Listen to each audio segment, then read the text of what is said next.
Nde tenga te nataba zabe Burkina Faso ton ya hawila ton na tongame ton na zabame ton na tongame on a barak Burkina Bema la patrie ou la mort nous vaincrons.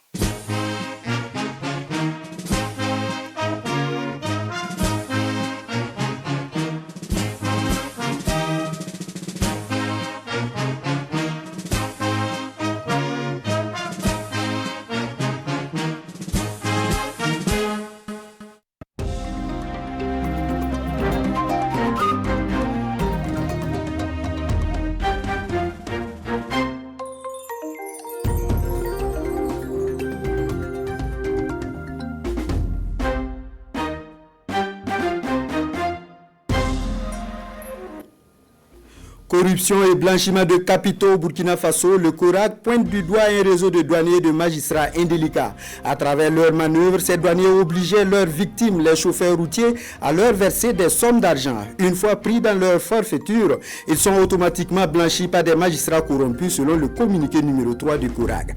Retour sur ce communiqué en début d'édition. Demain, vendredi, s'ouvre la campagne des Messira, une initiative du ministère en charge de la solidarité nationale en marge du mois de la solidarité. Il s'agit de mobiliser tous les Burkinabés autour de la cohésion nationale, de l'unité pour la renaissance du peuple. Sur les enjeux de cette campagne Voix de la solidarité, le ministre de l'Action humanitaire et de la solidarité nationale est notre invité de ce 20h. Dans ce 20h également, Bamako abrite le Salon international de la défense et de la sécurité BAMEX 2025, plateforme d'échange stratégique et de solutions technologiques relatives aux conflits asymétriques. La République de Turquie est à l'honneur pour cette première édition. Les grandes attentes du BAMEX 2025 à découvrir. Le harcèlement sexuel dans le cinéma. La 10e édition de l'Académie des Sotigui Awards mène la réflexion cette année. Elle réunit pour la 10e fois à Ouagadougou des célébrités et autres acteurs du 7e art africain. Ils entendent débarrasser le secteur du phénomène. Voilà pour les titres de ce 20h. Bienvenue. Dans un communiqué diffusé hier sur la télévision nationale, le porte-parole du CORAG fait cas de manœuvres de douaniers et de magistrats qui se seraient rendus coupables de faits de corruption et de blanchiment de capitaux. Les victimes, dont les conducteurs routiers jadis obligés à payer des sommes d'argent pour des laissez-passer malgré leur situation régulière vis-à-vis des services de douane, l'affaire conduite devant les tribunaux aboutira à un non-lieu avec la complicité de magistrats corrompus. Retour sur le communiqué numéro 3 du CORAG avec Ahadi Sandamba. Au nom et pour le peuple, la Révolution populaire progressiste poursuit sa politique de promotion de la bonne gouvernance en vue d'une moralisation de la vie publique. À travers le communiqué numéro 3, le CORAG met à nu des faits de corruption et de blanchiment de capitaux impliquant des agents des douanes. Ces faits, qui remontent à mai 2021, connaîtront plusieurs développements. En effet, à la demande de l'ASELC, le procureur du Faso a immédiatement ouvert une enquête qui a permis de découvrir d'importantes sommes d'argent détenues par les mises en cause dans leurs bureaux et domiciles. Des preuves matérielles irréfutables des faits de corruption impliquant 2 agents, l'un inspecteur et l'autre contrôleur des douanes, sont versés au dossier. La suite de l'enquête a également permis d'interpeller 11 autres douaniers pour les mêmes infractions de corruption et de blanchiment de capitaux. 12 témoins transitaires déclarant en douane, transporteurs et commerçants confirment tous avoir émis des sommes d'argent allant de 100 000 à 150 000 francs CFA sans quittance aux mises en cause qui étaient en poste à la Coordination nationale de lutte contre la fraude. Face au rejet en bloc des accusations, ils seront tous confrontés à l'évidence des faits grâce aux images et vidéos les montrant dans une situation de flagrant délit de corruption. La corruption dénoncée en milieu douanier a également pion sur rue dans le milieu judiciaire. Oui, malheureusement, la justice, cette noble institution censée être un repère moral pour la société et les citoyens, se révèle être aussi un univers infesté par plusieurs dysfonctionnements. Plusieurs plaintes et dénonciations ont aussi été reçues par la Commission de régulation des dysfonctionnements ainsi que le cabinet de la présidence du Faso. Ces dénonciations ont trait à la corruption et la concussion dont se rendent coupables les acteurs de la justice, à savoir l'absentéisme, la lenteur dans le traitement des dossiers, l'abus de fonction, le délit d'apparence et l'arrogance vis-à-vis des justiciables. Revenant au cas des agents des douanes dont le dossier a été introduit au cabinet du juge d'instruction au pôle de Kofi, en dépit des preuves évidentes, des aveux par reconnaissance par les mises en cause et de la concordance des témoignages, un non-lieu sera prononcé par le juge d'instruction en juillet 2024.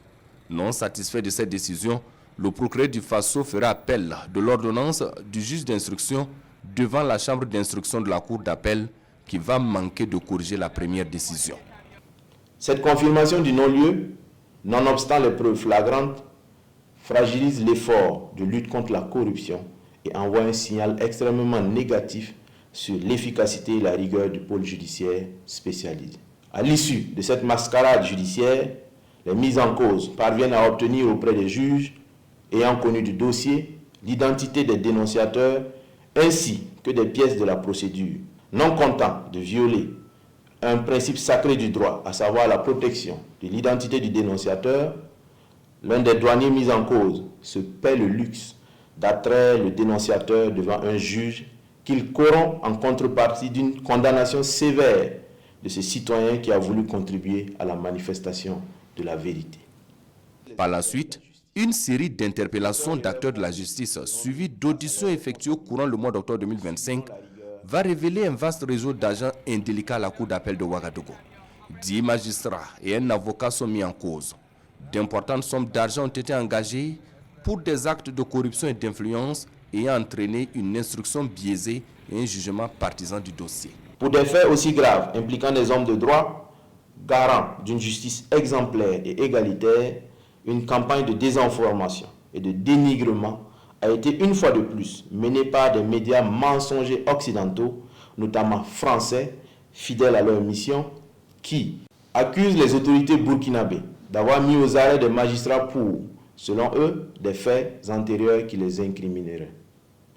Loin de se laisser distraire, le CORAG, face à tous ces manquements, met en garde tous ceux qui se rendent coupables de faits de corruption et qui tenteront d'instrumentaliser les acteurs de la justice. Les auteurs et leurs complices seront mis face à leurs responsabilités et subiront la rigueur de la loi. La lutte contre la corruption et l'impunité des acteurs judiciaires sera accentuée en exigeant le respect strict des règles d'éthique et de déontologie. Au porte-parole du CORAG de conclure qu'au nom du principe de l'équité des droits, aucune faveur ne sera accordée à personne. Et encore une fois, le CORAG invite les Burkinabés à rester vigilants et à faire échec aux manipulations qui pourraient découler de cette lutte âpre contre la corruption et les mauvaises pratiques. Aussitôt rentré de Bobo de Lasso, pas de temps à perdre par le chef du gouvernement. Rim Talba Jean-Emmanuel Ouedraogo a reçu ce jeudi une délégation de la Fédération nationale des industries de l'agroalimentaire et de transformation du Burkina Faso. Conduite par sa secrétaire générale, les échanges ont porté entre autres sur la 13e édition des journées agroalimentaires JAL. Compte rendu Oumou Sissi. Une délégation de la Fédération nationale des industries de l'agroalimentaire et de transformation du Burkina Faso chez le chef du gouvernement burkinabé. Au menu des échanges, la tenue prochaine de la 13e édition des journées agroalimentaires. Placée sous le patronage du Premier ministre, l'édition questionne les enjeux, défis et perspectives de la transformation agroalimentaire pour une souveraineté alimentaire du pays. Nous avons aussi remercié son Excellence, Monsieur le Premier ministre, pour l'accord de principe de patronner la 13e édition des journées agroalimentaires qui se tiendra du 28 novembre au 5 décembre au CIAO. Ce sera une opportunité pour nous de montrer le potentiel que les acteurs de la transformation agroalimentaire disposent au niveau du Burkina Faso, à travers donc l'exposition des produits des différentes régions. Et nous allons célébrer ensemble le consommons local, le consommons burkinabé, le consommons ce que nous produisons. L'occasion est belle pour les visiteurs du jour d'exprimer leur reconnaissance au gouvernement et particulièrement à Rim Talba Jean-Emmanuel Ouedraogo pour son soutien constant au secteur. La fêtière salue également la vision éclairée du président du Faso, le capitaine Ibrahim Traoré, qui replace le développement endogène et la valorisation des productions nationales au cœur de l'action publique. Aujourd'hui, le gouvernement a pris des dispositions pour soutenir à travers donc, des actions vigoureuses pour sécuriser la matière première pour la transformation agroalimentaire. Il a sollicité à ce que les acteurs se mettent ensemble pour renforcer non seulement les capacités de production, afin de pouvoir répondre aux différents marchés institutionnels. Parce que le constat également que le gouvernement fait, c'est que par moment, on a des produits de qualité et dès lors qu'on donne une offre importante, les acteurs n'arrivent pas à fournir les quantités sollicitées. Créée en novembre 1991, la Fédération nationale des industries de l'agroalimentaire et de transformation du Burkina Faso s'impose aujourd'hui comme un acteur clé du développement industriel et agroalimentaire du Burkina Faso. Forte de plus de 3 décennies d'expérience, elle œuvre à la structuration des filières, à la promotion de l'innovation et au renforcement du leadership des entreprises nationales. À Bobo-Dioulasso, le Premier ministre a inauguré ces derniers jours un certain nombre d'infrastructures qui participent au bien-être des populations. Au regard de ces actions, les populations ont salué les efforts du gouvernement à leur profit. Elles se sont confiées à Bourema Kane et Ali Traoré. La ville de Bobo-Dioulasso était à l'honneur du samedi jusqu'au mardi grâce au Premier ministre burkinabé et son gouvernement. Rimtalba Jean-Emmanuel Ouedraogo y a séjourné et a eu à poser des actes et des actions allant dans le sens de l'épanouissement des populations et partant du développement de cette partie du Burkina Faso et de tout le pays. Au nombre de ces actions, on peut citer les inaugurations des travaux d'extension du port sec et sa réhabilitation, du centre de transformation artisanale de coton Sénatak pour promouvoir le consommation local. Le ton a aussi été donné au centre régional de formation professionnelle au métier de Bobo et au service d'aide médicale urgente pour venir en aide aux malades. À Bobo-Dioulasso, c'est avec une grande joie que les populations ont accueilli ces infrastructures qui devraient leur être très bénéfiques. Tout ce qu'ils sont en train de faire, vraiment, ça nous va droit au cœur. Et on les encourage beaucoup. Surtout la transformation des produits locaux ici, vraiment c'est très bien. Voilà. Et puis même la poste qu'ils viennent de faire, la poste d'investigation, là, tout ça c'est très bien. Ça va changer beaucoup de choses ici, car nous avions un besoin pressant d'ambulance. Souvent, nous avions des malades ou des accidentés, on appelle l'ambulance en vain. Mais avec le service d'aide médicale urgente et ces ambulances médicalisées, je crois que ce problème sera minimisé. En tout cas, on sent un grand vent de changement ici à Bobo-Dioulasso. Ce grand vent de changement, on le sent également dans le domaine de la formation professionnelle avec ce nouveau centre au métier qui vient d'être inauguré par le Premier ministre, ce qui va permettre de lutter contre le chômage et partant le banditisme et autres fléaux qui gangrènent la société. La création des structures d'accompagnement pour les métiers est une bonne chose, car cela va permettre de lutter contre le chômage de nous les jeunes. Certains n'auront pas le temps pour s'adonner à des comportements contraires aux idéaux prônés par notre président actuel. Les centres de formation, c'est très bénéfique pour un État. Apprendre quelque chose, c'est très important. Puisque moi aussi j'ai été dans l'école technique, je sais ce que ça vaut. Le Sénatak, le centre de transformation artisanale de coton ici à Bobo, était également attendu par les populations qui voient en cette structure l'expression du consommant local. Il y aura beaucoup de changements avec ce centre. Les producteurs de coton dans nos localités reculées sauront désormais que leurs efforts ne sont pas vains et que les matières premières seront transformées sur place à Bobo. Ils sauront qu'eux aussi, ils sont valorisés par le gouvernement. Cet espoir est partagé par bon nombre de Bobolais qui ne cessent de remercier le gouvernement avec en tête le capitaine Ibrahim Traoré pour ses efforts en faveur de la population. Le ministère en charge de l'action humanitaire veut faire de la solidarité une cause nationale et un moteur de résilience et de souveraineté.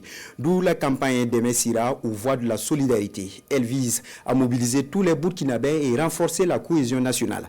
La campagne débute demain, vendredi 14 novembre 2025 et va se poursuivre jusqu'au 31 janvier 2026 à travers le Burkina. Présentation de Deme Sira avec Césaire Carrefour et Yarkiteda. Un seul point à l'ordre du jour de cette conférence de presse. Le lancement de la campagne nationale Deme Sira qui signifie la voie de la solidarité. Elle met l'accent sur les valeurs traditionnelles de solidarité, de partage et de résilience. La campagne nationale Deme Sira repose sur le renforcement des liens sociaux et la mobilisation des citoyens autour des populations vulnérables. La solidarité ne se décrète pas, elle se vit. Elle se cultive dans les cœurs, dans les familles, dans les communautés. Et c'est ensemble, en conjuguant nos forces, que nous pourrons rebâtir un Burkina Faso plus fort, plus digne et plus uni. Deme Sira n'est pas simplement une campagne, c'est un appel à l'âme du Burkina Faso, un engagement à bâtir une nation de fraternité, de compassion et de résilience. La campagne nationale Deme Sira vise à raviver les valeurs endogènes d'entraide, de cultiver le goût du partage et d'unité. Elle donne également l'occasion de renforcer la cohésion qui est le socle de la renaissance nationale. La campagne Deme Sira se déploiera à travers tout le territoire. Elle prendra la forme d'une caravane de la solidarité dans les régions, de rencontres communautaires, d'actions citoyennes et de dons symboliques, un vaste mouvement digital pour amplifier la voix de la fraternité nationale à travers le hashtag Deme Sira, mais aussi une mobilisation endogène de fonds pour financer notre solidarité.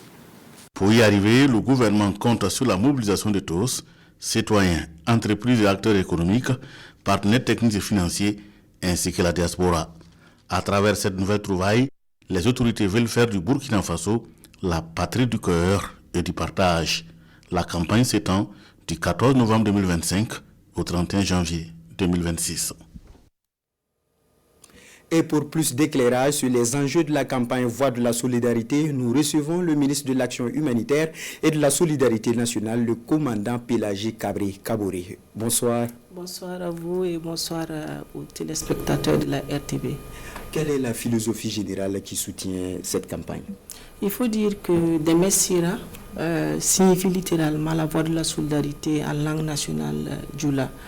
Et Deme Sira est une invitation à renouer avec ce qui a toujours fait la force du peuple burkinabé, c'est-à-dire l'entraide et la solidarité et le vivre ensemble.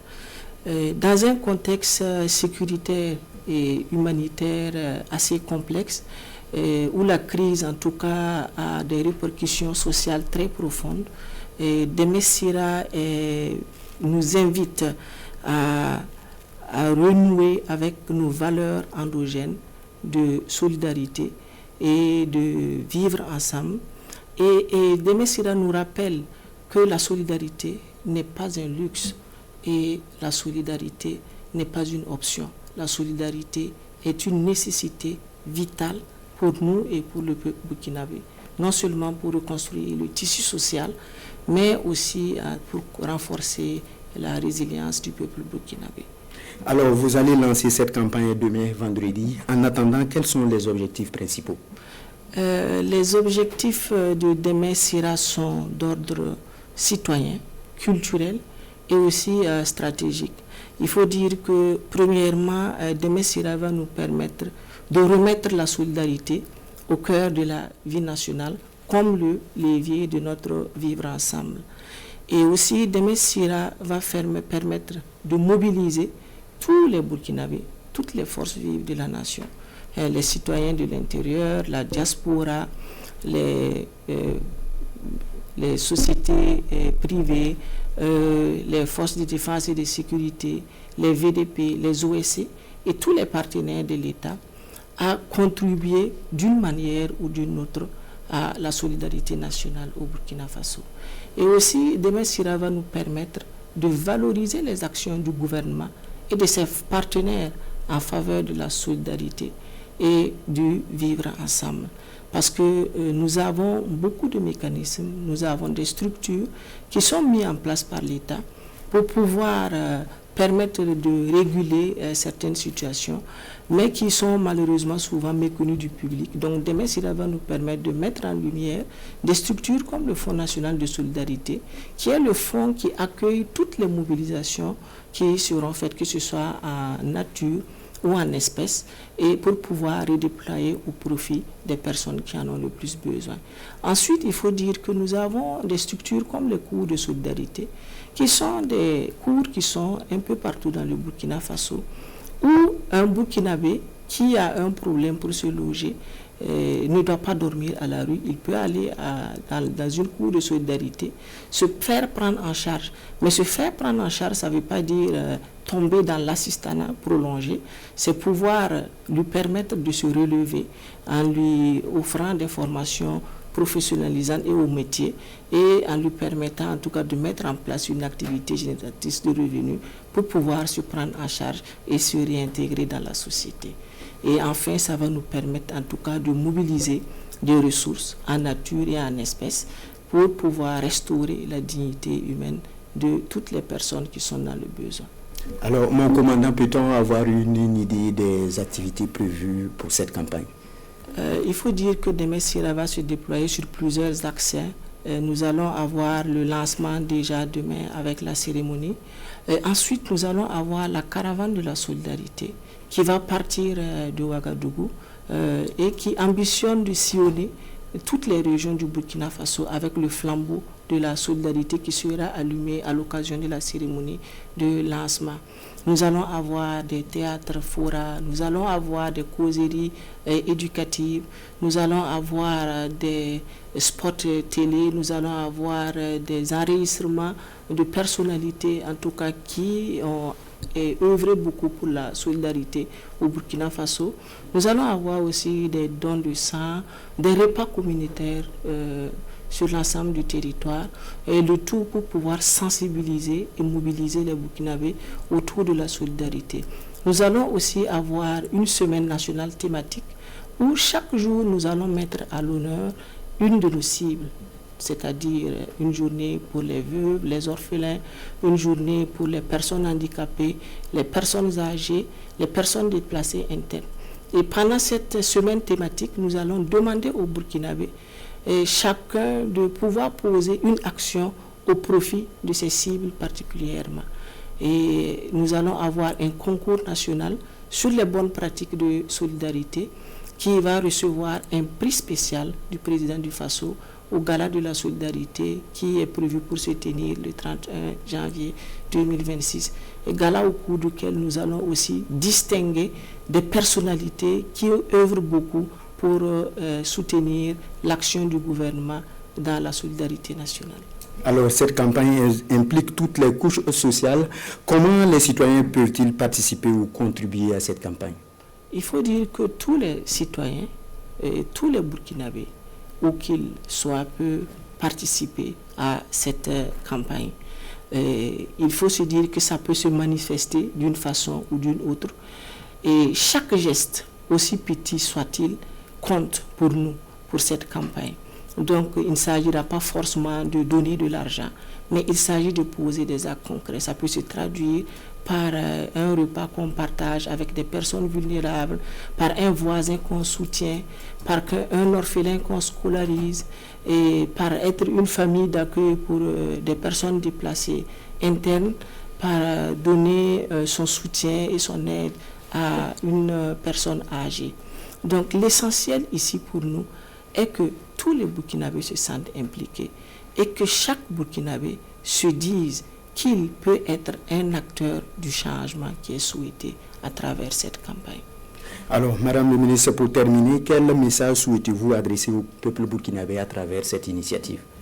Le message, c'est celui d'un appel à l'unité, à la dignité et à la responsabilité collective face à la gestion de nos personnes vulnérables. Donc c'est dire aux Burkinabés de se mobiliser autour des activités qui seront menées pour cette campagne, afin que nous puissions en tout cas mobiliser des ressources, que ce soit en nature, que ce soit en espèces, des vivres ou des non-vivres, parce que nous en avons besoin, et que nous puissions ensemble en tout cas nous mobiliser autour de la cause des personnes vulnérables, que nous puissions redonner de l'espoir, que nous puissions redonner la dignité à tous ces Burkinabés qui ont besoin de nous pour avoir un sourire. Donc j'appelle tout le peuple burkinabé à marcher sur la voie de la solidarité pour qu'ensemble nous puissions rebâtir la dignité et l'espoir. Merci à vous, Madame le ministre, et bon vent à cette initiative. Merci. Restez avec nous pour la suite des informations.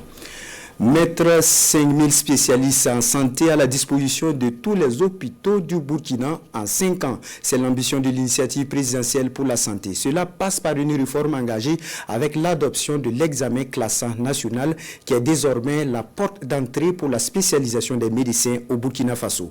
Le ministre de l'Enseignement supérieur et celui de la Santé ont animé un point de presse commun pour plus d'éclairage. Le point avec Lambert Souma. Le nouveau cahier des charges astreint aux instituts privés d'enseignement supérieur contient 145 articles avec des innovations majeures. L'une d'elles, c'est l'instauration d'un examen national pour l'obtention de la licence, du master et du doctorat. Cet examen concerne toutes les filières excepté la médecine. Les étudiants qui se trouvent dans les établissements privés devraient désormais se soumettre à un examen terminal pour avoir la licence. Et cet examen sera organisé par le ministère. De même, pour obtenir le master, ces étudiants seront également soumis à cet examen national. Et enfin, pour le doctorat, il en sera de même. Les réformes touchent également les différentes filières de la médecine, de la pharmacie et de la chirurgie dentaire. Face au nombre croissant des étudiants et des difficultés liées à leur encadrement, le nouveau cahier des charges est clair. Chaque institut de formation doit se doter d'infrastructures nécessaires. Tous les passages, à tous les niveaux, de la première année à la dernière année, chaque année, l'étudiant sera soumis à un examen national. C'est l'obligation pour toute université qui forme en médecine d'avoir un centre hospitalier universitaire.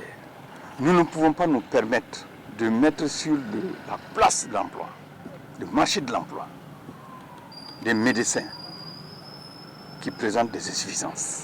L'introduction de l'examen national est de s'assurer de l'équité entre étudiants du public et du privé et de s'assurer également que les produits issus des deux systèmes sont de qualité. Le nouveau cahier des charges des instituts privés d'enseignement supérieur prévoit également une réforme au niveau du personnel. Désormais, l'accent est mis sur le recrutement d'enseignants permanents d'un certain âge.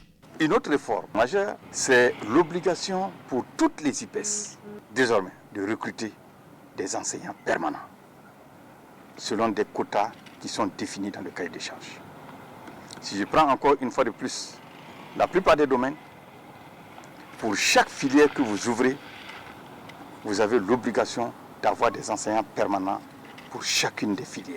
Nous ne pouvons plus continuer à rester dans la même logique de recruter ceux qui ont eu la chance d'être admis à la retraite et qui devraient se reposer. Le nouveau cahier des charges des IPES entre en vigueur à la rentrée académique 2026-2027. Le ministre Adjima Tiombiano invite les étudiants, les parents d'élèves, les responsables d'instituts supérieurs à s'approprier dès à présent ce nouvel outil qui entend impulser une dynamique nouvelle dans l'enseignement supérieur au Burkina Faso. La 22e édition de la rencontre gouvernement-secteur privé, on en parle encore ce soir avec la visite à Bobo-Dioulasso d'une unité industrielle de fabrication de craie. Elle est effectuée par une délégation gouvernementale composée des ministres en charge de l'économie et de celui de l'éducation de base. Ils sont allés encourager le promoteur dans son élan. Le point avec Betty Bienao et Sayouba Mambouni. Cette délégation est là pour saluer la promotion et le savoir-faire local et soutenir l'industrialisation à travers le développement endogène, conformément à la vision du président du Faso. Faso Craie est une unité de production de craie 100% burkinabé, conçue et mise en œuvre par des ingénieurs burkinabés. Elle ambitionne de couvrir les besoins nationaux en craie.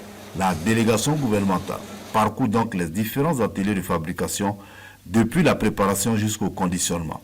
Quand vous prenez Faso Craie, non seulement vous contribuez à créer de l'emploi, vous avez vu quand on est rentré, il y a des jeunes qui sont en train de travailler, c'est de l'emploi qui est créé sur place.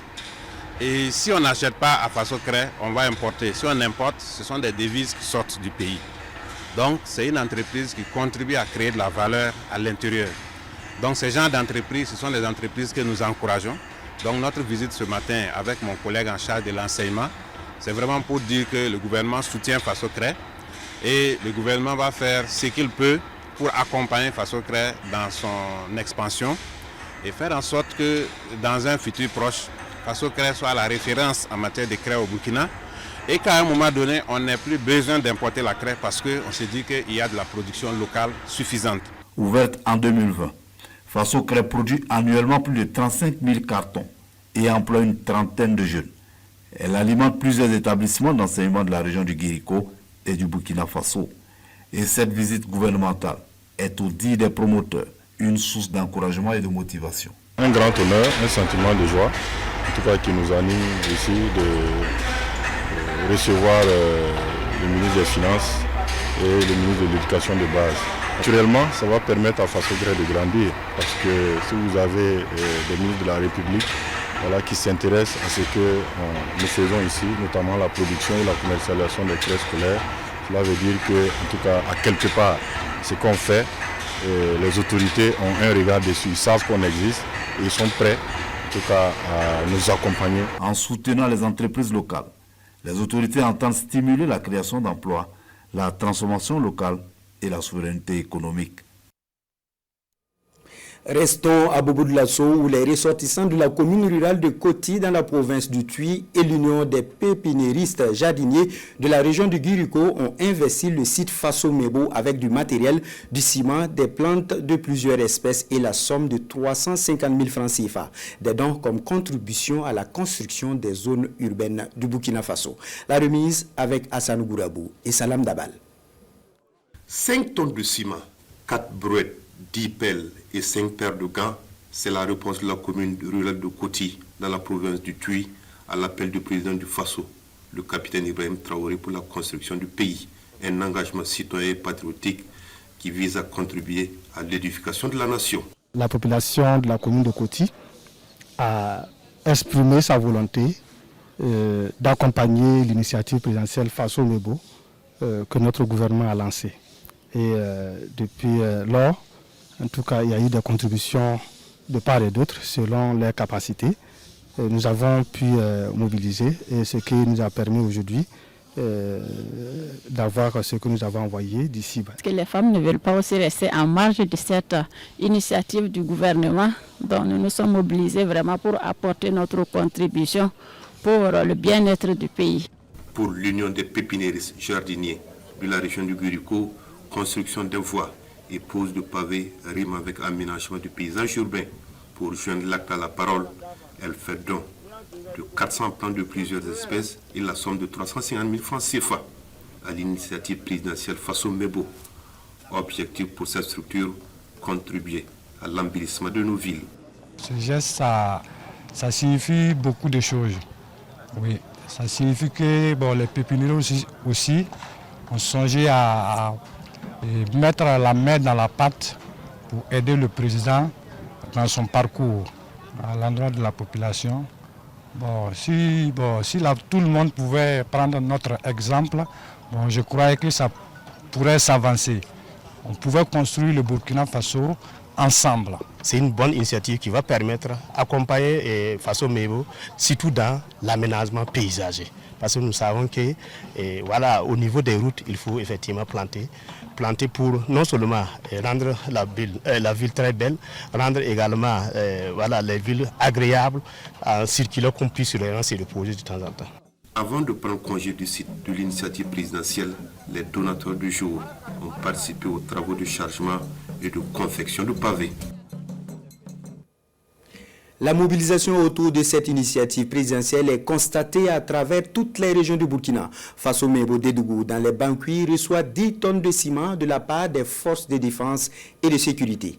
Les corps militaires et paramilitaires de la localité concrétisent ainsi leur soutien en actes. Edouard Ouedraogo, Naba Ida Dabiri.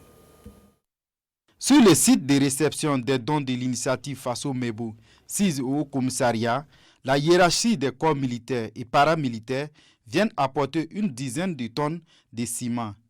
Par ces gestes, les forces de défense et de sécurité des régions de Banku et Sourou participent à l'embellissement des villes et au désenclavement des localités de cette partie du Burkina. Il faut dire que depuis le lancement de la dynamique de plusieurs autorités, à savoir la construction de la nation, les forces de défense et de sécurité, en marge de ce qu'il faut au quotidien pour la reconquête du territoire national, a décidé de ne pas rester en marche. Donc ce matin, ils ont décidé de venir contribuer à cette construction de la nation en apportant 10 tonnes de ciment pour les dites activités. Le haut-commissaire du Mouhoun, au nom des plus hautes autorités, traduit ses reconnaissances aux forces de défense et de sécurité de l'ex-région de la boucle du Mouhoun. D'une valeur de 10 tonnes de ciment que nous venons de recevoir ce matin. C'est l'occasion pour nous de les traduire au nom des plus hautes autorités de ce pays, toute notre reconnaissance pour l'engagement, déjà sur le terrain, mais aussi l'engagement pour la construction de la patrie. Et nous invitons aussi les autres acteurs, nous invitons toute la population à emboîter le pas. En attendant le démarrage des travaux de Faso Mebo dans les régions de Banku et Sourou, les autorités appellent les fils et filles à laisser parler leur cœur. Numérisation de l'administration au Burkina, la Société nationale d'électricité du Burkina Faso, Sonabel, lance sa plateforme digitale de recrutement, un nouveau système numérique opté par la direction des ressources humaines dans la gestion innovante des candidatures et à rapprocher la société des jeunes talents burkinabés. Maria Matamboura. Fini les files d'attente et les méthodes classiques de dépôt physique et de traitement manuel des candidatures à la Société nationale d'électricité du Burkina, Sonabel. Désormais, toutes les personnes souhaitant postuler aux offres de la Sonabel devront le faire en ligne sur la plateforme e-recrutement. Cette solution numérique mise en place par la Sonabel permet aux candidats de suivre en temps réel l'évolution de leur dossier et de consulter les résultats en ligne. Pendant les recrutements, nous avons de longues files d'attente. Les candidats sont obligés souvent de passer la nuit à attendre le jour des recrutements et la direction a bien voulu mettre fin à cela, n'est-ce pas, en mettant en place cette plateforme. Il y a un volet administration de la plateforme. Il y a le volet QCM que vous avez vu, il y a le volet candidature et il y a un volet commission. Ça veut dire lorsque un candidat dépose sa candidature, tout le processus se déclenche derrière jusqu'aux résultats finaux et il y a bien d'autres modules derrière qui permettent de gérer ces aspects-là. Avec cette plateforme, la Sonabel s'inscrit dans une dynamique de transparence en garantissant l'équité et l'égalité des chances dans l'accès à ces offres d'emploi. À travers la candidature en ligne, nous aurons l'opportunité de couvrir un grand nombre de candidatures. Et ensuite, la plateforme nous permettra d'améliorer l'efficacité de notre processus de recrutement à travers la réduction des délais de recrutement. Et enfin, elle va nous permettre de réduire les coûts du recrutement parce que la plateforme permet une réception en ligne. On n'a pas besoin de mobiliser des ressources pour cela. Et également, elle permet un tri automatisé et qui nous permettent au final d'économiser les ressources financières jadis destinées à ces deux étapes du processus de recrutement. La plateforme e-recrutement est accessible à travers le site www.sonabel.bf et cela uniquement pendant les périodes de recrutement. Le personnel du centre hospitalier universitaire Yalgado Ouedraogo, solidaire des orphelins et veuves des forces combattantes. Hier mercredi, il a fait don de 200 bons de soins à la direction centrale de l'action sociale des armées d'une valeur de 15 000 francs CFA chacun. Un acte patriotique en réponse à l'appel du chef de l'État, le capitaine Ibrahim Traoré. La remise avec Nongba Kouda et Fanta Ouattara. 200 bons de consultation et d'examen biologique au profit des familles des forces de défense et de sécurité tombées pour la défense de la patrie. Un geste de solidarité de l'ensemble du personnel du centre hospitalier universitaire Yalgado Ouedraogo, représenté ici par son directeur général. Chaque bon a une valeur de 15 000 francs CFA. Les bons de consultation servent à prendre en compte l'ensemble des pathologies qui peuvent être soignées au niveau du CHU Yalgado Ouedraogo. Et ces bons que nous avons offerts cet après-midi n'ont pas de date d'expiration.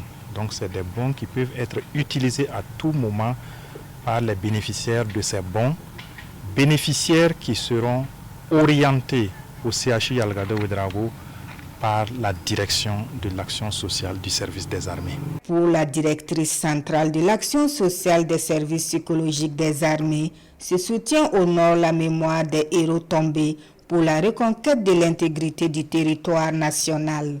Elle salue un acte patriotique. Le geste du CHU Yalgado Ouedraogo traduit l'engagement, leur engagement pour la cause des familles des militaires. Et c'est un signe du lien armée-nation. C'est un signe que le peuple soutient son armée et accompagne son armée dans toutes les actions qui sont faites pour la défense de la patrie. En guise de remerciement, la délégation repart avec une plaquette de reconnaissance. La directrice centrale appelle à l'union sacrée autour des FDS qui se battent jour et nuit, souvent jusqu'au sacrifice ultime, pour que la nation reste debout.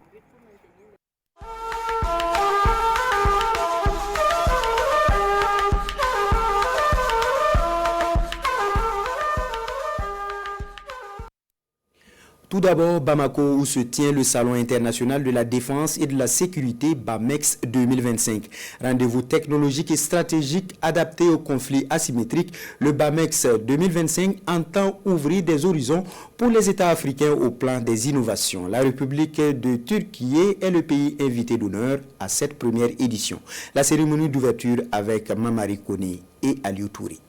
Dans un environnement international en pleine mutation, marqué par la multiplication et la persistance des crises, l'Afrique se trouve au cœur d'enjeux sécuritaires et géopolitiques sans précédent.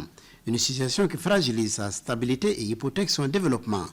Dans un tel contexte, la sécurité ne peut plus être envisagée comme une option, mais plutôt comme étant une obligation. Elle s'impose comme une condition essentielle à la survie des États, à la protection des populations et à la souveraineté des nations africaines. Le succès de la lutte existentielle contre le terrorisme exige désormais anticipation, innovation et coopération renforcée, sincère. Face à ces nombreux défis, l'Afrique n'a d'autre choix que de bâtir une architecture de sécurité autonome, fondée sur la coopération et la mutualisation. Le Salon international de la défense et de la sécurité BAMEX 2025 se veut un rendez-vous inédit sur le continent. Placé sous le thème « L'Afrique au cœur des innovations mondiales de défense », cet événement ambitionne la modernisation des forces armées africaines et de renforcer leurs capacités afin de relever les défis sécuritaires du XXIe siècle. Bamako se positionne ainsi comme un carrefour stratégique pour la coopération militaire, mais aussi comme un acteur central dans la redéfinition des partenariats sécuritaires africains.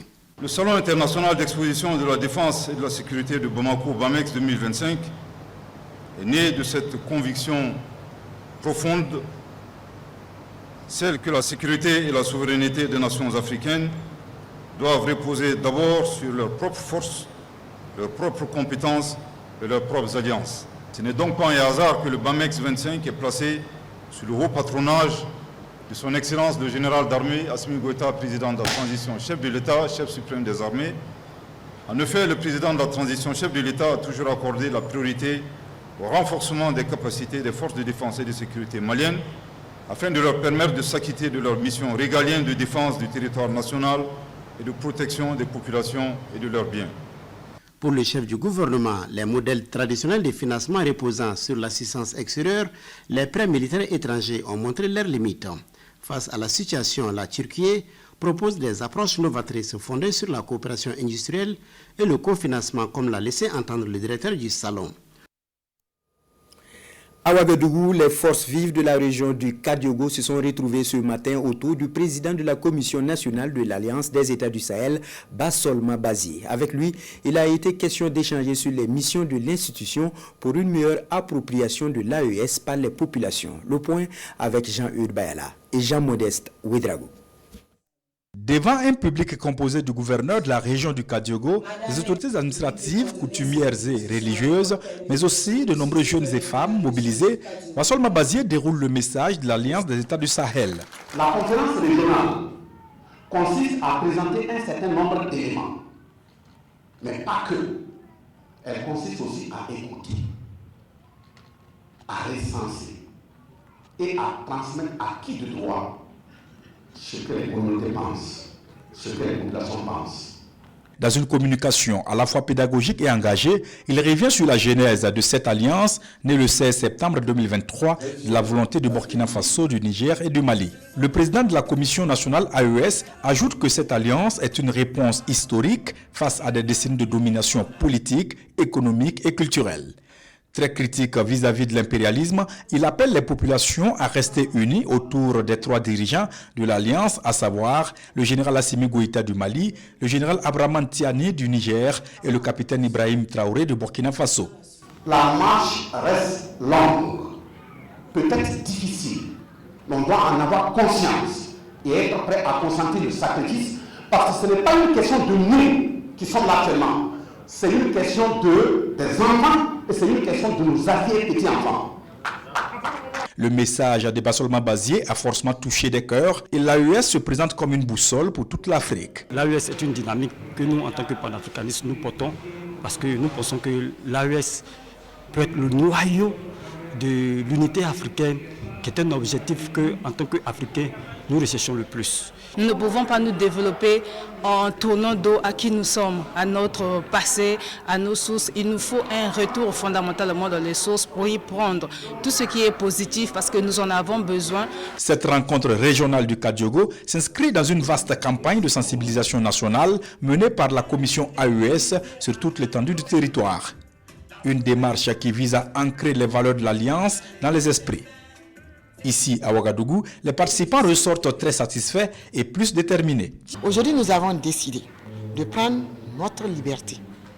Le Burkina Faso, avec les pays qui sont dans l'AES. Donc, nous disons vraiment que l'idée est la meilleure. Comme lui-même, il a dit, que si le chef de l'État parle, c'est qu'il sait que le peuple est derrière lui. Et effectivement, nous sommes derrière eux tous. Que ce soit chef d'État, soit ministre. L'essentiel qu'il parte dans le sens que le peuple veut. Il a bien dit de revenir à nos sources. Car les impérialistes nous avaient envoyés de toutes catégories confondues. Et puis nous a rappelé de savoir plus que l'Afrique est le berceau de l'humanité. Beaucoup de choses à retenir, beaucoup d'éveil de conscience qu'il a mené aujourd'hui. Donc, facilement, nous pouvons dire que l'AES, la Confédération des États du Sahel, est sur la bonne marche. Après le Kadiogo, la tournée de sensibilisation et de mobilisation citoyenne se poursuivra dans d'autres localités de Burkina Faso.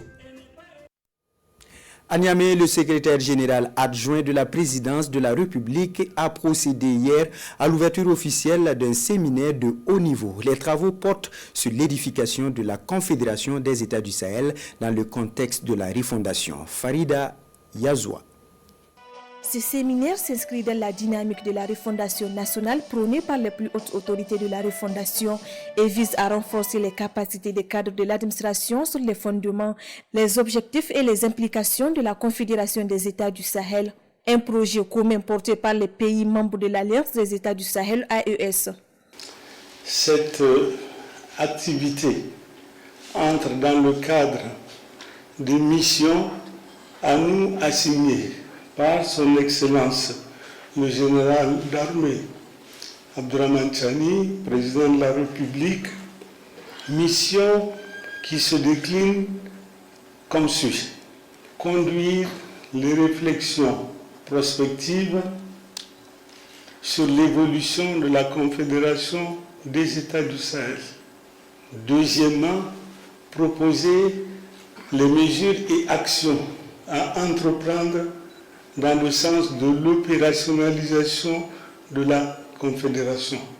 Troisième orientation, préparer les instances de la Confédération.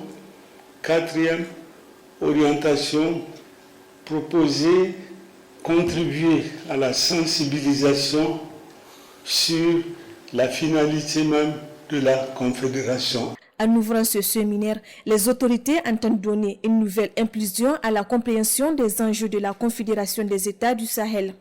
Une étape décisive pour bâtir dans le contexte de la refondation nationale un espace sahélien uni, solidaire et tourné vers le développement durable. Avec la création de la Confédération des États du Sahel AES, est née une vision patriotique, souveraine et panafricaniste.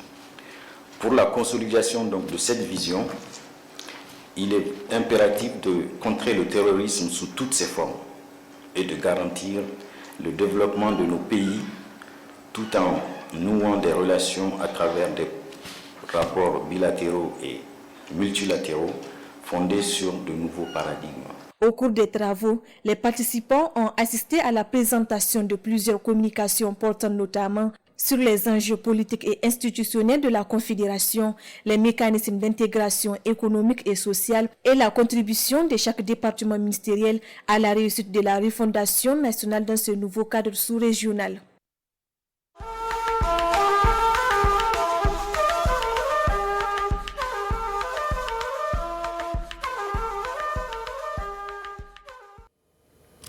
En marge de la célébration de la Journée mondiale de la qualité, édition 2025, l'Agence burkinabé de normalisation de la métrologie et de la qualité tient un atelier d'information et de sensibilisation ce jour à Kaya.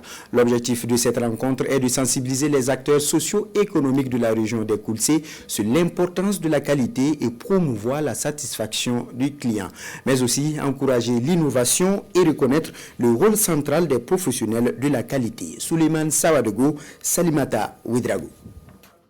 Cet atelier qui réunit des responsables d'entreprises, des commerçants, des représentants d'institutions et des techniciens a pour objectif de sensibiliser les acteurs socio-économiques de la région des Koulsé sur l'importance de la qualité pour la prospérité des organisations et des nations, la promotion de la satisfaction du client, l'encouragement de l'innovation et la reconnaissance des rôles professionnels de la qualité. C'est l'occasion pour nous de venir échanger avec ces acteurs économiques pour leur montrer qu'est-ce que la qualité peut leur apporter dans l'exercice de leur activité quotidienne, dans la performance de leurs industries et dans le bien-faire, c'est-à-dire la qualité. Donc je pense que c'est une occasion, une opportunité pour nos acteurs vraiment d'approfondir et de prendre connaissance des notions, des normes et des certifications afin d'être plus compétitifs. Il s'agira également de faire connaître les missions et les prestations de l'ABNORM à travers les différentes communications prévues à cette session de sensibilisation dans la région des Koulsé. Il y aura aussi une présentation sur les aspects liés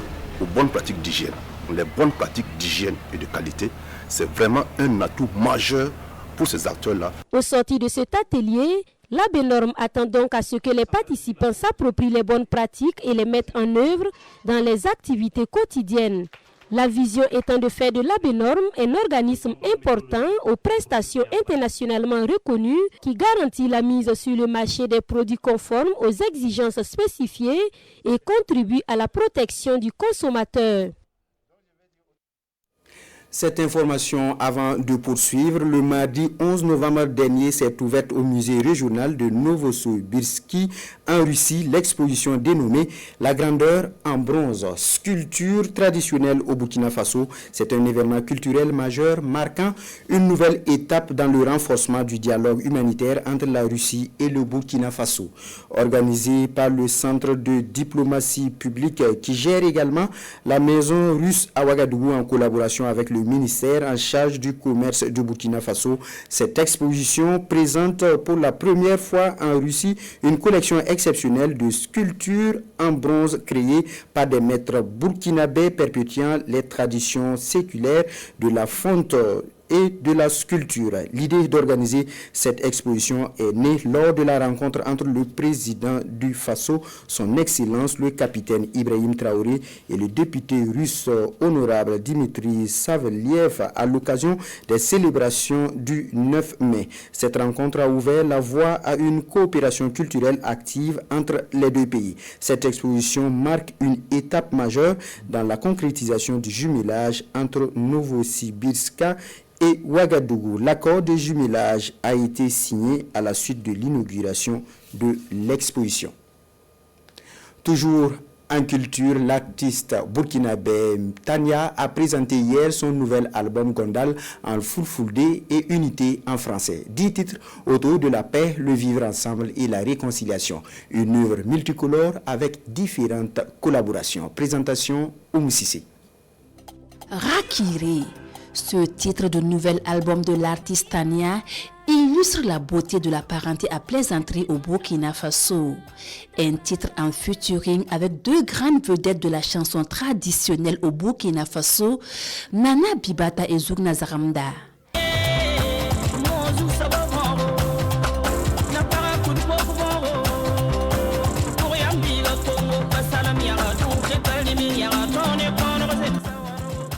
Tania met ainsi un trait d'union entre jeune et ancienne génération sous le sceau de l'union et de la parenté à plaisanterie à travers son nouvel album Gondal.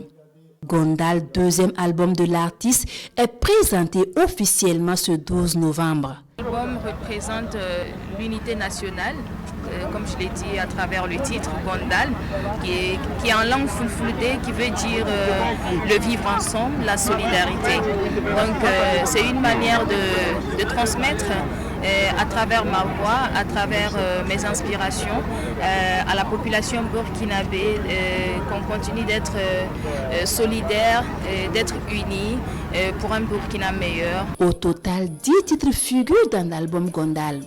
Touche à tout en featuring avec Mara, Yatondo avec Frankie Degam et Yafa avec une chorale d'enfants. Gondal est un album chanté en plusieurs langues sur des sonorités variées. J'ai voulu parler à mon public dans toutes les langues et dans tous les styles. Vous aurez remarqué avec Yatondo, un style beaucoup plus particulier qui est un peu du hip-hop. Et vous retrouverez aussi du warba, de l'afrobeat. Donc je voulais parler à mon public dans tous les styles. L'album Gondal, c'est aussi des chansons d'amour comme Choubidou et Baby Boy. Gondal est vendu au prix unitaire de 10 000 francs CFA via des supports USB. Hier, mercredi, marquait également l'ouverture à Ouagadougou de la 10e édition de l'Académie des Sotigui Awards, cadre d'échange et de reconnaissance des acteurs du monde du cinéma africain et de la diaspora. Cette édition se penche sur le thème le harcèlement sexuel dans le cinéma. Une conférence publique sur la question marque le début des activités des Sotigui Awards 2025. Roger Kam et Ahadi Sandamba. Le harcèlement sexuel dans le milieu du cinéma, une triste réalité depuis la nuit des temps. Un sujet dont on en parle peu ou presque pas. C'est en ces termes qu'Apolline Traoré annonce les couleurs à cette conférence publique. C'est un sujet tabou. Femme comme homme peut en être victime, mais l'Académie des Sotigui Awards brise le silence. Pour vraiment marquer les 10 ans, il fallait parler de quelque chose de très important dans le cinéma et surtout que les langues se dénouent et que peut-être qu'on trouve des solutions avec des spécialistes. Quelles que soient des propositions ou des gestes à caractère sexuel, la personne vous dit non, c'est non. Du moment où la personne a dit non et que vous continuez, c'est du harcèlement sexuel. Il y a beaucoup trop de victimes qui se taisent. Donc, permettre à ces acteurs-là du métier de pouvoir s'exprimer et de voir qu'il y a un soutien derrière, qu'il y a nos mentors derrière qui soutiennent. Je trouve que c'est intéressant déjà comme premier pas pour combattre ce phénomène. Ce cadre d'échange et de partage d'expériences marque l'ouverture officielle de l'Académie des Sotigui Awards 2025. Un rendez-vous pour se pencher sur les perspectives, mais aussi pour faire le bilan de 10 années de promotion des arts cinématographiques d'Afrique et de la diaspora. En 10 ans, on a vu la carrière de beaucoup d'acteurs se perfectionner. On a aussi travaillé à révéler beaucoup d'acteurs qui étaient dans l'ombre. Et on a discuté aussi sur des questions assez cruciales. Après 10 ans, on est en train de réfléchir à une grande salle de cinéma qui pourra contenir tout le public qui vient pour la nuit des Sotigui. Mais on pense aussi à aller vers une école de formation des acteurs. L'Académie des Sotigui Awards 2025, c'est joindre la passion à la réflexion, d'où des conférences publiques et des panels sur le cadre institutionnel et les mesures de prévention du harcèlement sexuel. Ce 10e rendez-vous annuel connaîtra également des projections de films, des soirées off et bien entendu la nuit des Sotigui qui récompense des acteurs comédiens du cinéma africain et de sa diaspora. La fondation Cheikh Soufi Moaz célèbre en différé à Ouagadougou le Maouloud 2025. Ponctué par des prêches, des invocations et des prières, la célébration a mobilisé les fidèles musulmans dans la capitale. Tous ont prié pour la paix au Burkina et dans l'AES. Ali Zungrana, reportage. Des milliers de fidèles musulmans autour du guide spirituel de la communauté internationale des soufis du Burkina Faso, Cheikh Soufi Moaz Ouedraogo.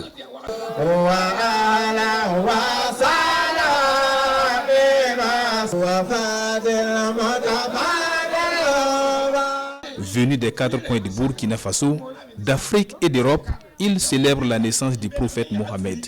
Une occasion pour le guide soufi d'appeler à l'unité des filles et fils du Burkina et d'ailleurs pour une paix durable. La paix partout et pour tous. Le but de cette célébration de Mawlud et ce que nous voulons dedans, c'est pour que nous nous rappelons, nous nous sensibilisons, nous nous appelons à s'accepter, à se respecter. Parce que lorsque nous allons faire ça, vous allez voir qu'il y aura la paix entre nous.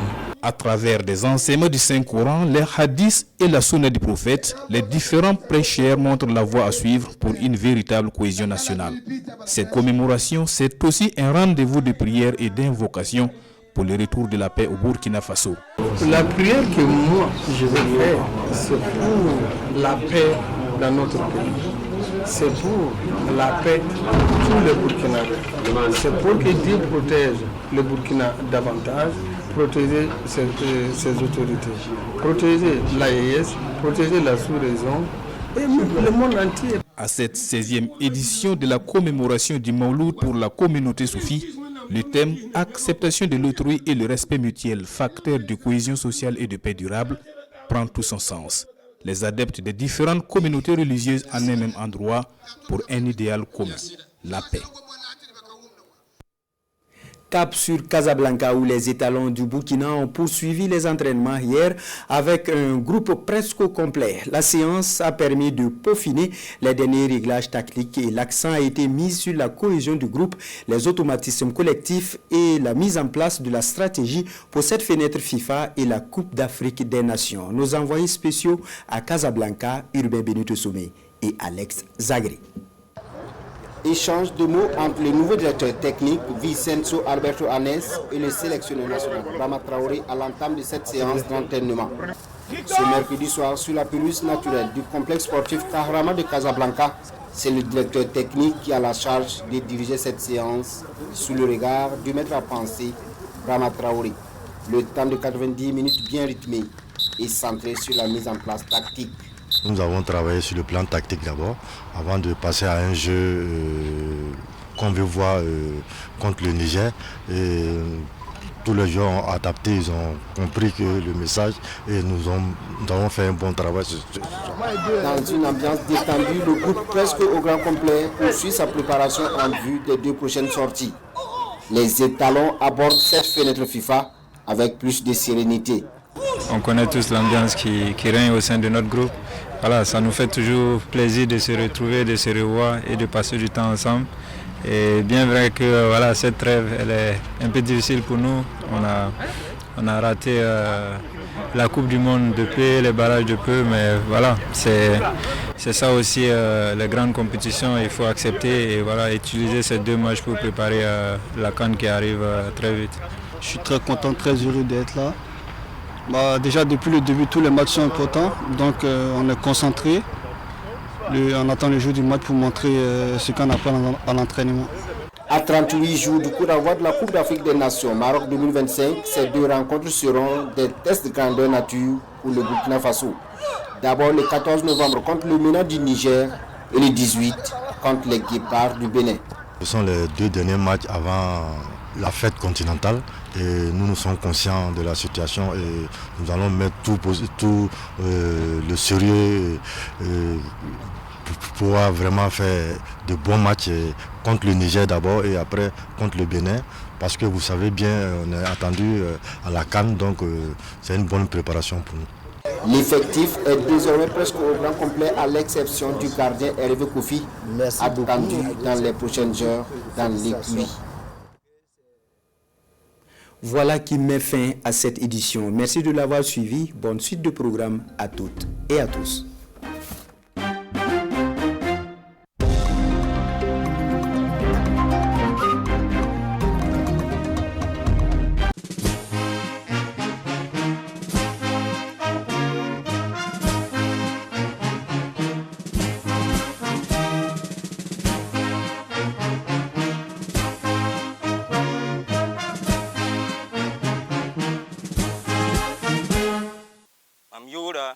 Soldat de 2e classe la foudre pilu wilu walo ya anda tun wiligi rima wakar seme alera tonum bekawa ya tenga yinga nimbwile ninga obgar kenken en tetondo en tutondo kane ka beora yita zabra na same timele ni ben yika obla ngande te ton non be ka ton nan le so talo le me le be biwa bala biye le me budu wala san so la ren ne fa ninga karaka ne fa ninga to ti awoto Burkina Faso kanga ya ton Burkina Faso ton me yikin ya sa wilawa ya nan yile di zab kanga se la zabra me nan same in nan ton me ton tenga atara logo sama di niwe sara tenga la ton kana sake ton kalode ton na zavandera ton tenga pour rien c'est nikin c'est comme bise of la ngande ti tenkanga ya ton so ner kabe na yitenga to wa zap kanga kontonde sampa ton menga ton na Burkina neba ton na nimbuida ton soma na tava nora ye sura ye yamaye an zabe ande ton tenga la tenkanga me ton nan de galame Burkina ton Burkina zenesa yikinya tinataba ande tenga tinataba zabe Burkina Faso